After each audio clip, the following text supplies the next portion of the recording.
Welcome again to another episode of My Hope is Built On, and we are back again.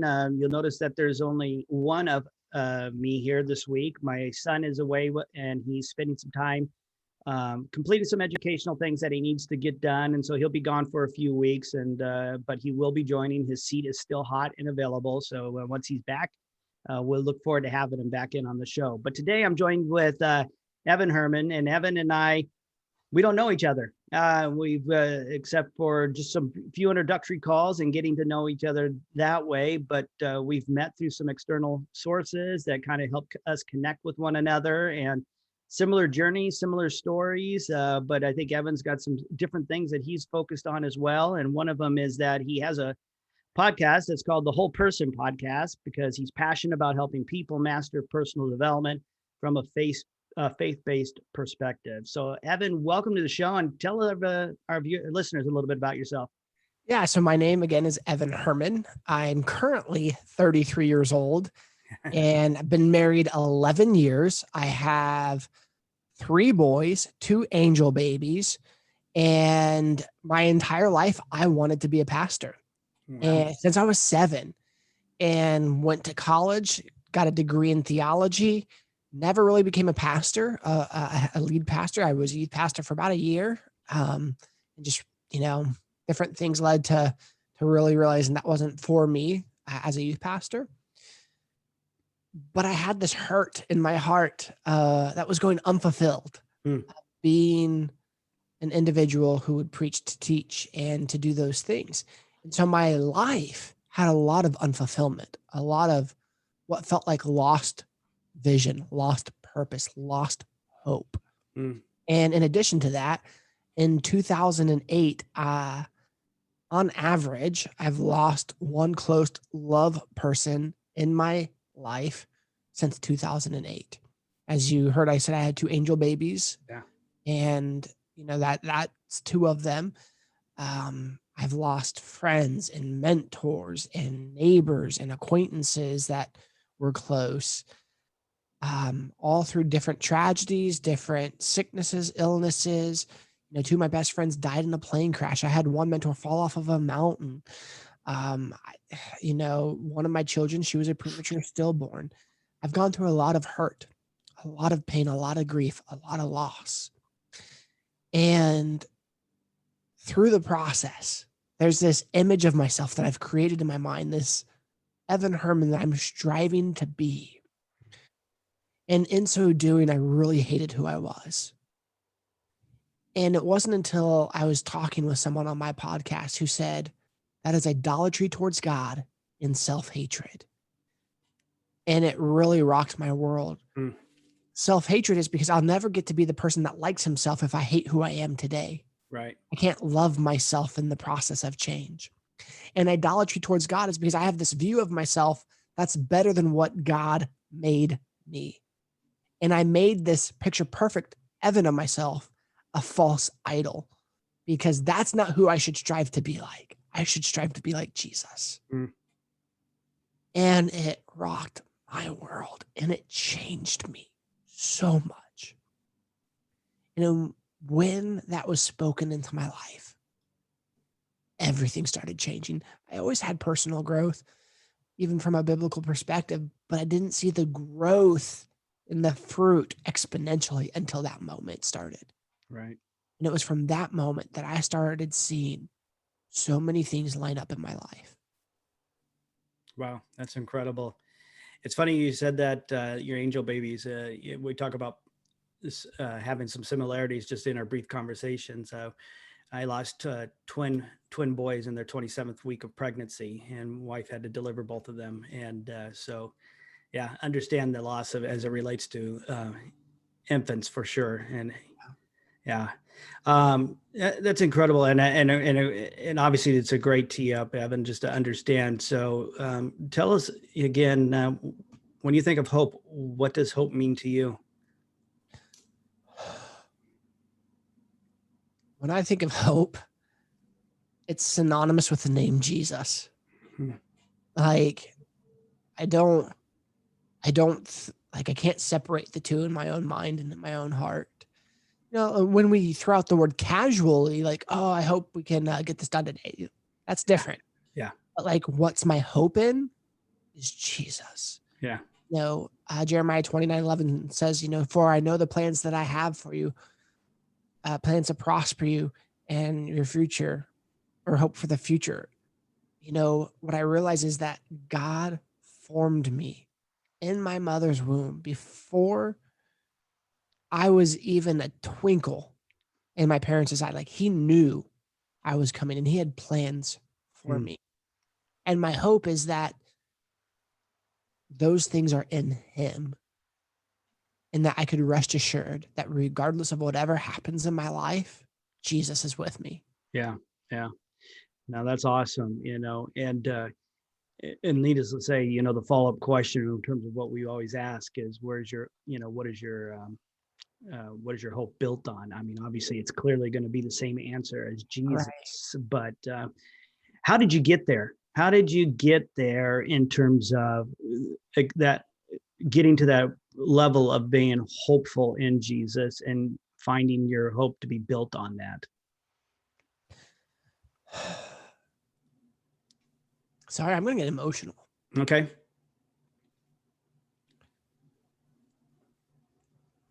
For all the death that I've gone through in my life, all the loss, it would be very easy not to be hopeful.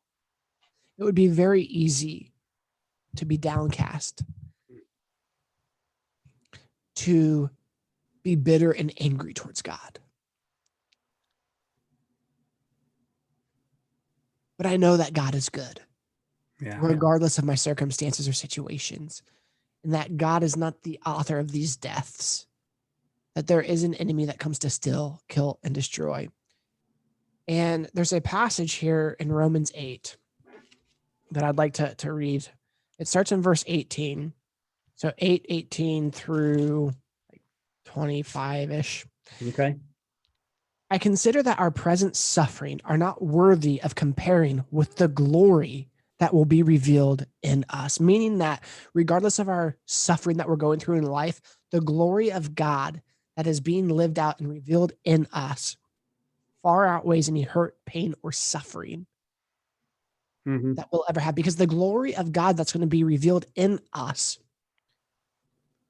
is relationship with him in eternity. That's the glory that it's being spoken of. For the creation waits in eager expectation for the children of God to be revealed. For the creation was subject to frustration, not by its own choice, but by the will of one who subjected it in hope. That the creation itself will be liberated from its bondage of decay and brought into freedom and glory of the children of God. We know that the whole creation has been groaning and is in pain like childbirth right up to the current time. Not only so, but we ourselves who have the first fruits of the Spirit groan inwardly as we wait eagerly for our adoption and sonship of the redemption in our bodies. For in this hope we are saved. But the hope that is seen is no hope at all. Who hopes for what we already have? But if we hope for what we do not yet have, we wait for it patiently. Meaning that our hope isn't in our current circumstances, our current situations, the things that we currently have, but our hope is in he who is yet to come, Jesus. Yeah. I can have hope now because I believe in Jesus, and I have hope coming because he is yet to come. So even in my present suffering, I can trust that hope is still coming, that Jesus is still coming, that the redemption of the fallenness and pain of this world is yet to come. Yeah. And because I have Jesus now, I have hope that I've been redeemed from that. And then when he comes, my hope is in that redemption happens. Yeah. Yeah. That's really good. Honestly, I was sitting here thinking that, and when you said that, it's something I always talk to about, and it's hard because if you're, if you're somebody who knows Jesus and your faith is built on Jesus and your hope is built on Jesus, you have that eternal focus, right? But without eternal focus, you live in the moment, right? Yeah.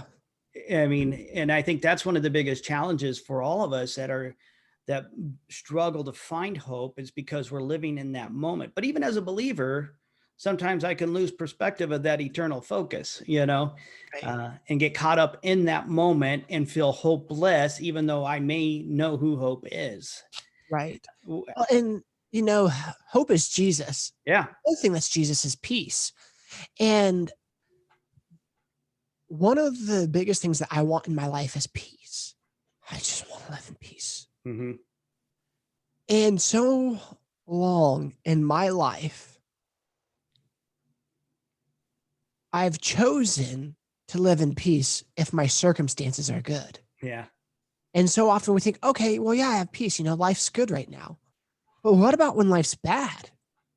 Because if we have peace based off of our circumstances, that's not real peace. Peace is being calm in the midst of the storm, regardless of what's going on. And it makes me think of the disciples when they were in the boat in Galilee, on the Sea of Galilee, which is known for storms to pop up, and they were afraid that they were going to die. Jesus was in the boat sleeping, and Peter goes down and says, Lord, aren't you, like afraid that we're going to die? And he gets up, he rebukes the storm. They were marveled. And then he turns to his disciples and says, oh, ye of little faith. Mm-hmm. They had the physical manifestation of Jesus, but their focus was on their circumstances, not the man who was at rest. Yeah. And it also makes me think of 3 other guys who were at rest, named Meshach, Shadrach, and Abednego. Yeah. And this is an Old Testament story where King Nebuchadnezzar built a statue of himself for people to worship, and they didn't. And they basically were told they're going to be thrown into the fiery furnace. Mm-hmm. And they were given another opportunity to bow down and worship this idol. And they decided within themselves that their God is big enough to save them from the king. But even if they weren't, they still wouldn't bow down. And I love that because they kind of said that to Nebuchadnezzar.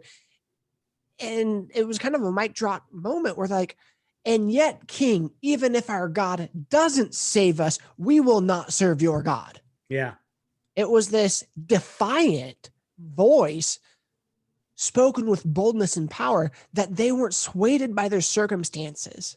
Yeah. But yet could have peace. And it was so hot that the guards that threw them into the furnace died as soon as the doors opened. Yeah. But what's crazy is apparently there's some way that you could see the furnace from the outside, because when Nebuchadnezzar saw the men walking around, he saw 4 men instead of 3 that he threw in. And they said the 4th one looked like the Son of Man. And then at that moment, when they came out, they didn't smell, they weren't burnt. And then there's only 3 men that came out. And then Nebuchadnezzar says, truly, this is the real God, and issued a decree that everyone must worship this God of Meshach, Shadrach, and Abednego. And if they don't, they'd be cut up into little pieces. Yeah. Yeah. Yeah. Peace wasn't in their circumstances. Yeah. And that's a lesson that I'm constantly learning every single day. Yeah. No, I get that. And I think that's true. I mean, when you were mentioning that about even with the disciples on the boat, one of the things I've always thought about in that is that peace was with them, and Christ was with them, and his response really was their response. They should have just laid down and took a nap, and so often when we see it, maybe it's the loss of the job, maybe it's the loss of a relative, maybe it's, whatever the circumstance might be that we're facing. Like you said, we just get into that moment and we forget who's actually in us and with us at all times, and that we should be able to find calm in those storms of life. And that's what Jesus really brings for us, as that calm in the storm. And so Right. that's really cool. I love that. Talk to me a little bit more about some of the things that you've been going through as you're kind of, sounds like you're on a personal journey right now. I noticed one of the things I read about you is the quest for personal development, and really there was some challenges along the way that you had noticed about personal development, and now you've kind of taken a different angle at it. Yeah. So for so long, when I've been going through personal growth, I've been reading personal growth books, had coaching, and those are good. But when I've put my focus on being like Jesus, that's when real things like really started to change in my life. Yeah. And one of them, 2019 was a terrible year for my wife and I financially and even emotionally. We had like 8 financial, like major things happen. We had 4 ER visits, 2 surgeries. We had 2 cars break down, car wreck, miscarriage. And then with the only amount of money we had, I felt like God telling me to give it all away to a specific pastor in Uganda to help an orphan who had an infected foot to have surgery. Mm. And it was like literally God told me to give everything. Yeah. Ironically, that's what they were missing. They needed literally like $800. That's all we had to our name. Wow. And that's all that they needed left for her surgery. We gave that money and she died on the operating table. And so it was a very hard year for me and my wife. And something happened in 2019 where, I don't know if I said 2018 or 2019. It was 2019 was the hard year. Yeah. And, when it really got difficult, I also made the decision to get out of debt, like no more debt. We didn't have credit cards, but I had student loan, we had a storm shelter, we had car debt and our mortgage and some medical. And it's like, as soon as I decided to draw a line in the sand, I got tested. And then all these financial things started happening. Do I run out and get a credit card? Do we run out and go get another debt because legitimately we needed 2 vehicles in our family for work and we had 0 cars because one broke down for good and then one was in the car wreck. And, originally my wife's like, let's just go get a loan so we can at least have 1 vehicle. And I couldn't do it. I was like, I've got to believe in the word, which says, oh, no man, anything. And so I looked at her and I said, sweetheart, we're not going to go into debt. And she couldn't see the light at the end of the tunnel because it was a very long and dark tunnel. It felt. Of course. She willingly and frustratively submitted. And not that she needed to be in a place of submission, but as the leader of my house, I chose this is what we're going to do because only I can lead this decision and make it the hard decision and think about 10 years because that's how long a car loan is, 5 years on average. And so long story short, we were allowed to borrow a car for 6 months from someone. And then it took about a month and a half for our car wrecked car to come back. And we got that back finally. So then we had 2 vehicles. And then she got a raise at work. And then I got a raise at work. And then we started paying down my student loans, we paid off the storm shelter. Then we paid off one of the cars that we already had. And then 2020 rolled around. And then, I still had about, I don't know, 7 to 10 grand left on my student loans. And, then the student loans got suspended because of COVID. And I decided, you know what? I'm not going to agree with the suspension. I'm going to pay it down anyway. Yeah. And it was great because it wasn't bearing interest and we paid the student loans off. And the only, other than our house, we have medical debt. And that's on a good payment plan. Not trying to pay that one off early because it's 0%. Yeah. But what happened is God started making a way in the midst of really obeying. And when the rubber met the road. We didn't go into debt. We got tested if we really believe that. And I said yes. And so literally in less than 6 months, we paid off the majority of our debt. And then the 2 vehicles that we had, we don't have anymore. And we have both newer vehicles to us, not brand new, but we were even able to upgrade in our vehicles. And then we had a 3rd child and other things, and so that really was one example of personal growth, wholeness, and well-being. Another thing too is we are a society that has become okay with works of the flesh in terms of let me put it this way, addictions. Let's just call it that. Yeah. We all have succumbed to vices and strongholds in our life. And I have absolutely been one of them. I was trapped in pornography for over 20 years.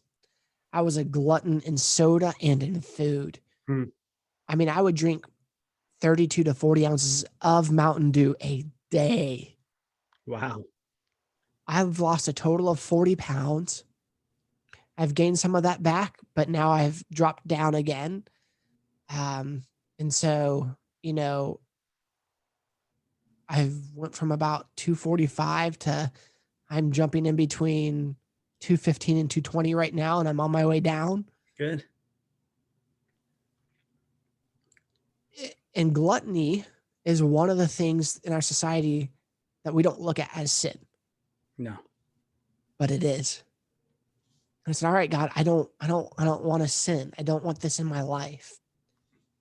And the other thing too is it affected my marriage because I often felt bloated, miserable, and irritable. My wife, when she wanted to cuddle and touch me, I didn't want to be touched because I often overate.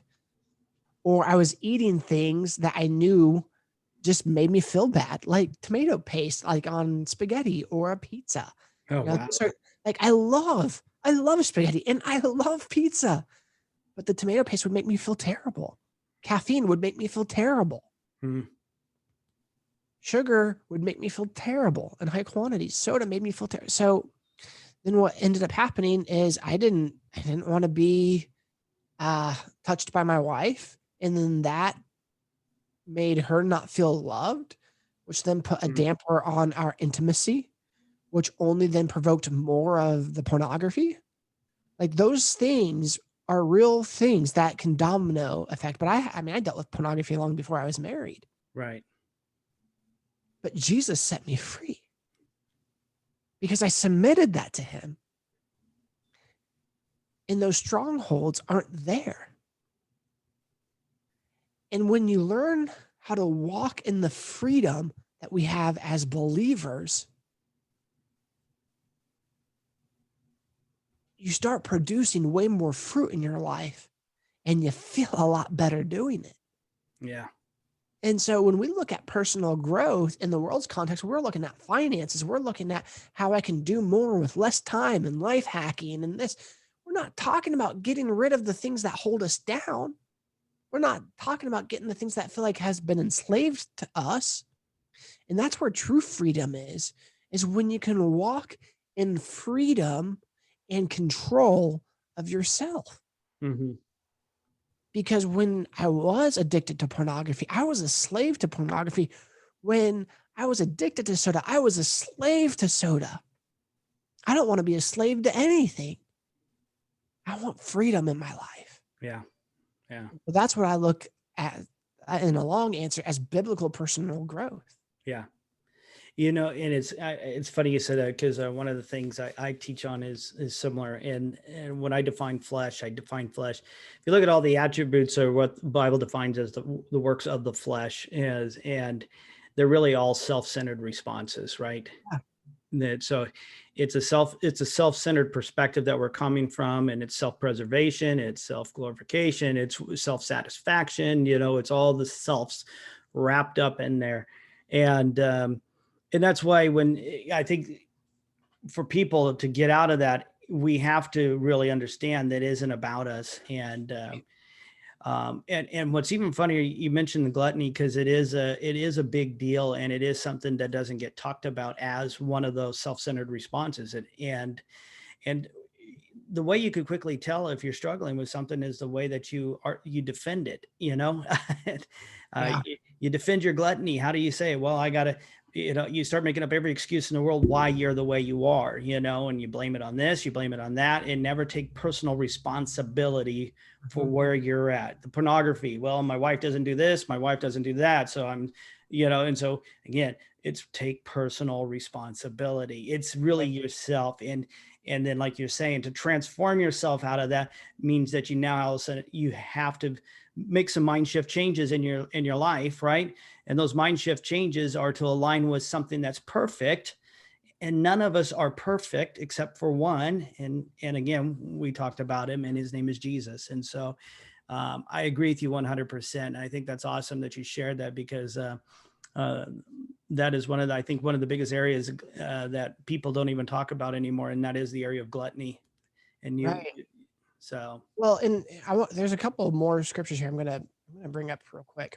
So when we're talking about works of the flesh, we're talking about sexual immorality, impurity, sensuality, idolatry, sorcery, strife, jealousy, fits of anger, dissension, division, envy, drunkenness, orgies, etc.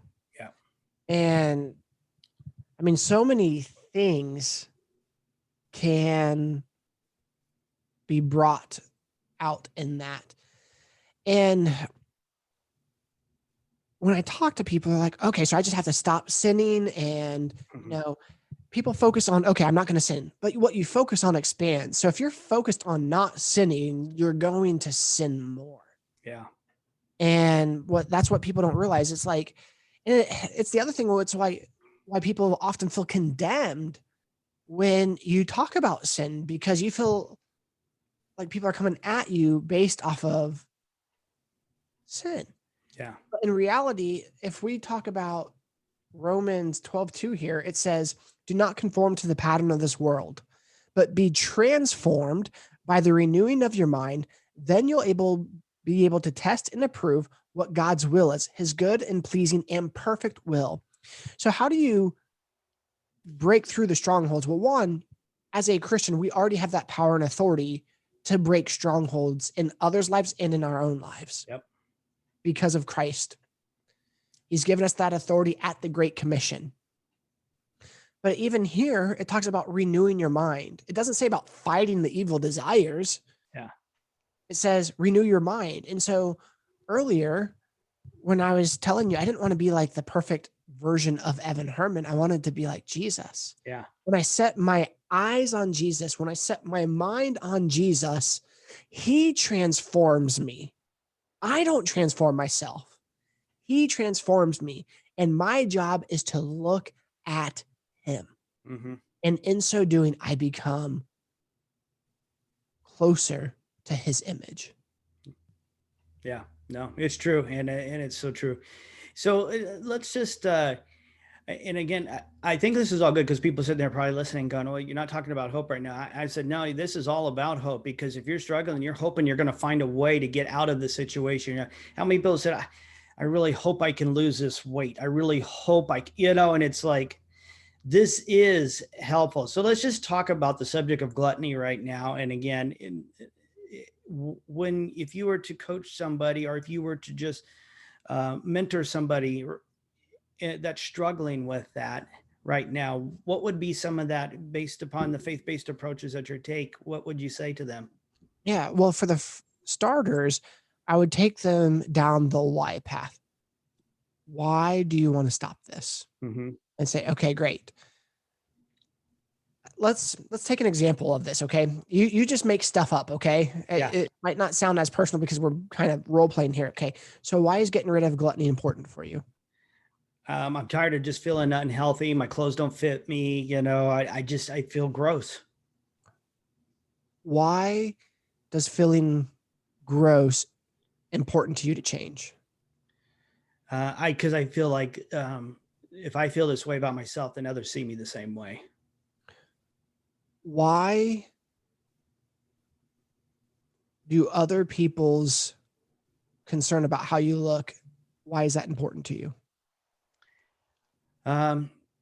Because I have a desire to have people's, yeah, I don't know, maybe just to, Right. you Well, know, it's hard because we're role playing yeah, here. yeah, So, but you get the concept is that you go down this why path and eventually you actually will find the real motivative factor, because a lot of people don't typically know what that motivation factor is yeah, until you peel back the layers. And once you find that, then I talk to them about, again, I go to transforming the mind. mm-hmm. So our brain has neurological pathways in them that are often like dirt paths. I don't know if you've ever gone hiking, but we have different hiking places and there's paths that many people have taken. Yeah, Well, if those people who walk on those paths are like our thoughts will run in those paths and those patterns because it's how our mental programming has happened. And so what happens is it becomes easier and easier for those same thoughts to reoccur because right, we've already created neurological pathways for those to take place.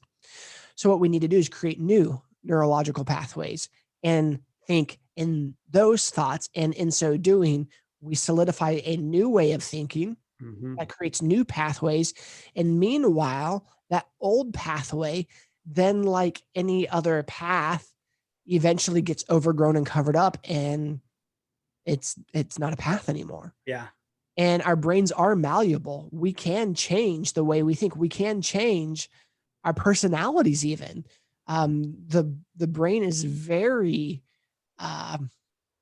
shapeable, yeah, if that makes sense. yeah, And so then I let people know that there is an ability to change this. And then we go into self-talk and we talk about how the words of our mouth are important and the way that we think are important. right, And so what are positive things that we can say or think or counteract when we have negative self-talk? And then learn to know the deceiver's voice, because not all thoughts are of our own, but we yeah, do have an accuser that likes to wage war in our mind, and realize when that voice is talking to us and basically kick that voice out. right, You call that voice a drunk monkey or whatever. And so that's a part of the process. And then, you can do audio for positive self-talk. You can set times where you read things for positive self-talk. And then the other aspect that we're going through in transformation is then creating a plan. mm-hmm. And then in terms of gluttony, one of the things that I do is, okay, I want to work out. So if I want to wake out at 5 a.m., I need to go to bed at 8 or 9 p.m. Right, to make sure I get a full amount of sleep. Okay. And when I wake up, and normally I'm still tired when I wake up, what's the first thing that I do? Okay. The first thing that I do is I'm going to drink some water that's already sitting right by my bed in one of these Yeti yeah, cup that's cold, so that my body, my internal organs get kind of like a wake up chill when I drink. And then I go to the bathroom, and then I go to the bathroom and I stand there until I feel more alert. And then after that, I already have my clothes laid out for my workout, and then right, I put those on and then I go. So I have a routine that helps me in my success with the things that I want to do. mm-hmm. And then the other thing too is then tracking. Track your progress, track what you eat, track what you're working out. Because if you're just doing things and you don't have a plan or a purpose, or you're not tracking, then you have no ability to measure growth by. Exactly. And so you need to be able to measure your growth. Yeah, that's really good. I'm so glad you brought it up because, again, like I said, it's a topic that doesn't get addressed a lot, and probably one of the number one issues in our country, to tell you the truth. Right. And so I'm glad you said that. Evan, I really have enjoyed speaking with you today. I think this has been an amazing podcast. I love the information you share. Um, is there anything you can share the audience in terms of like if they wanted to get a hold of you? Obviously, everything we'll put into the show notes and everything about you. But if there's something personal you want to share with people right now to get a hold of you, or something that you're offering and you want to share out, please feel free. Yeah. So like you, I'm very easy to get a hold of. My phone number at 918-625-7073. My email is evan@evanherman.com, HERRMAN. My podcast is the Whole Person Podcast, and I have guests on my show who speak into my life and into the audience's life. The biggest thing about what I try to teach people, other than just the most important part, life with Christ, is the whole person concept, which is faith, family, finances, friendship, fitness, and fun. Because those things we absolutely need in our life to have a whole life. And sometimes it's okay to live out of balance in one of those areas because it affects all the other areas in a positive way. But it's learning how to ebb and flow in these seasons and to be well-rounded for the most part. Okay, sounds good. Well, I'll definitely we'll put all that information in the show notes and everything. And I really enjoyed talking with you today, and also you just sharing a little bit about your life and what your hope is built on. And we're really excited, and we look forward to possibly doing something together again in the future. Awesome. I would love that. And you are a great host. So I've really enjoyed my time. Thank you for inviting me onto the show. Oh, thank you very much, Evan. You take care, and we'll catch up with you. And to all you listeners, we look for this show coming, and then the next one's coming out. Stay faithful and stay hopeful.